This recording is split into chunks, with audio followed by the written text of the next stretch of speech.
Эгер сизден космосту өз көздөрүң менен көргүң келеби деп сурашса, албетте деп, а бирок менин космоско учканы билимим жок, тажрыйбам жетишпейт да деп жооп бермексиз. Эгер сиз чындыгында эле космосту өз көздөрүңүз менен көргүңүз келсе, бул видеону аягына чейин көрүңүз. Кызыктын баары аягында катылган. Ассаламу алейкум достор. Сиздер менен кайрадан жолугушуп турганыбызга кубанычтабыз.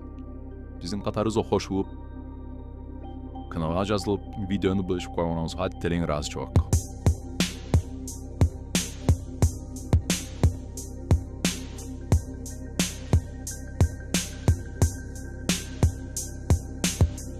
Дүйнөдө кыялдарды чындыкка айланткан адамдар бар. Алар тоскоолдуктарды көрүшпөйт. Алар мүмкүнчүлүктөрдү көрүшөт. Бир кездерде космос аламы жөн гана астронавттар үчүн болчу. Бирок бул адам Ричард Брэнсон бул түшүнүктү өзгөрттү.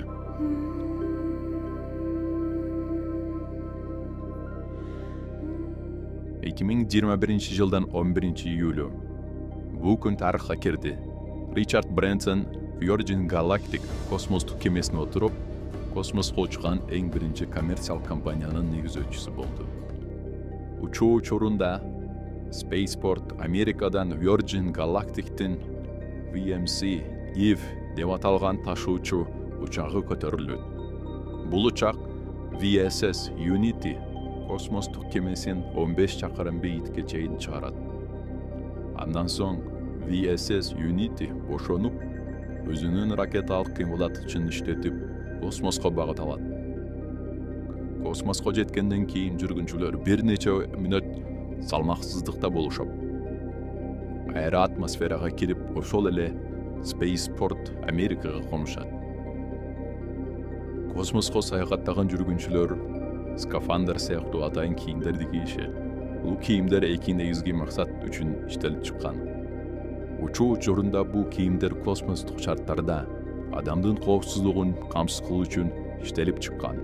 Алардын ичинен жатыш үчүн атуу капталдары, пезондарга каршы материалдар жана кыймыл аракетти жеңилдеткен конструкциялар камтылган. Тийим салмаксыздык абалында да ыңгайлуу. Бул да космоско учкан адамдардын саламаттыгы үчүн маанилүү.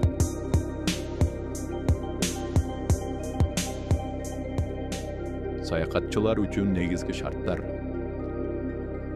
Космостук кемеде жайлуу отургучтар жана персоналдык кылдат каралган жайлар бар. Саякатчылар салмаксыздык абалында эркин кыймылдай алышат. Кемеде 6 адамга чейин орун бар, ар биринин өзүнүн терезелери бар. Саякатчылар космоско учуудан мурун медициналык текшерүүдөн өтүшү керек. Кээ бир шарттарда ден соолугу жакшы эмес адамдарга учууга уруксат берилбейт. Адистер тарабынан жүргүнчүлөрдүн ден соолугу жана туруктуулугу текшерилет.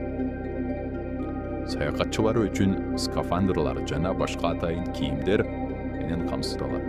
Бул ден соолук жана коопсуздукту камсыздайт. Космоско учууда саякатчылар бир нече мүнөттүк салмаксыздыкты сезип, өзүнүн космоско баргандай сезишет. Алар ошондой эле жердин кооз көрүнүштөрүн космостон көрүшөт.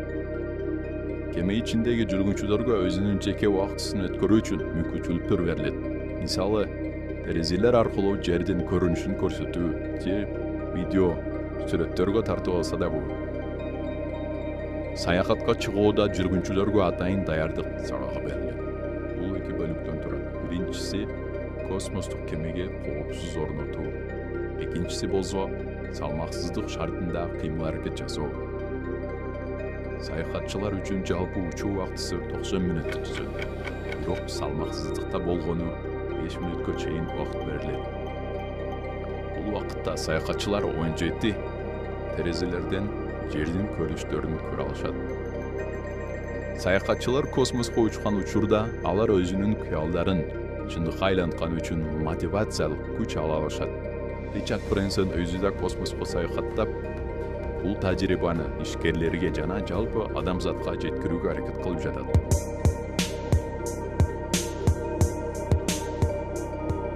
Бир кезде мен бул тууралуу кыялданчумун.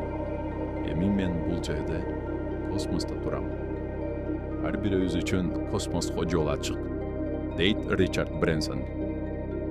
Космос бардыгыбыз үчүн.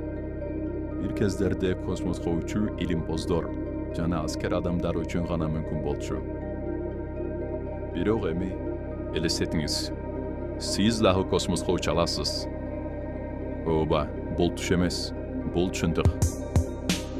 Virgin Galactic 2024-жылдан баштап үзгүлтүксүз коммерциялык космос турларын уюштура баштады. Азыр билет сатып алып, даярдана баштасаңыз болот. Кимдер уча алат? Ишкерлер, иликтөөчүлөр, тасма жылдыздары жана жөнөкөй саякатчылар. А сизден талап кылынганы болгону космоско болгон кумар гана. Ричард Брэнсондун келечектеги мерчемдери.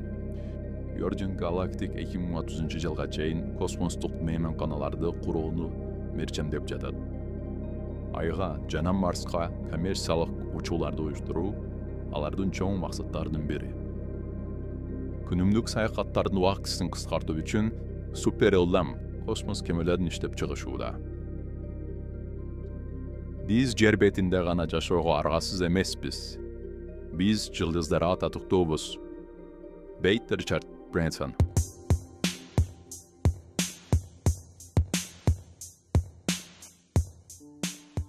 Бүгүн сиз асманды карап, кыялданып жаткандырсыз. Бирок эртең бул кыял чындыкка айланат. Космос сиз үчүн да ачылат. Даярсызбы? Virgin Galactic суборбиталдык учуусу жалпы 90 мүнөткө созулат. Анын ичинде учакка кошулган VCC Unity космостук кемеси 15-20 мүнөттүн ичинде 15 чакырым бийиктикке чыгат. Андан соң ракета кыймылдаткыч ишке кирип, бир нече мүнөттө 80-90 чакырым бийиктикке жетет.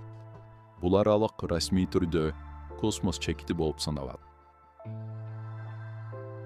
Космосто 3 мүнөттөн 5 мүнөт салмаксыздык сезилет. Андан кийин кеме атмосферага кайтып келип, жерге конууга 30-40 мүнөттөй убакыт талап кылынат. Толук саякат жерден көтөрүлгөндөн тартып, кайра конгонго чейин 1,5 саатка жакын убакыт алат. Virgin Galactic VCC Unity космос кемесинде жалпысынан 6 адам болот. 4 саякатчы. Тактап айтканда жүргүнчүлөр. 4 жүргүнчү, 2 учкуч. Уткучтар кемени башкаруу жана коопсуз кондуруу үчүн жооптуу. Жүргүнчүлөр салмаксыздыкты сезип, терезелерден жерди космостон көрө алышат. Салмаксыздык деген эмне? Жердин татылуу күчү космоско жеткенде дээрлик жоголот. Ошондуктан жүргүнчүлөр салмаксыз абалда калкып жүрүшөт. Бирок алардын денесиндеги масса өзгөрбөйт. Virgin Galactic космоско саякаттары AQShnын Нью-Мексико штатында жайгашкан Spaceport America космостук портунан башталат. Spaceport America бул дүйнөдөгү эң биринчи коммерциялык космостук порт. Аба атайын туристтик жана илимий максаттагы космос учуулары үчүн курулган. Космоско жашы боюнча так чектөөлөр көрсөтүлгөн эмес. Бирок саякатчылар ден соолугу талаптарга жооп бериши керек. Учууга чейин медициналык текшерүүдөн өтүү жана атайын дайылыктан өтүү талап кылынат. Ал эми учуу баасы канча деп ойлойсуз? Суборбиталдык космос саякатынын баасы $450,000 түзөт.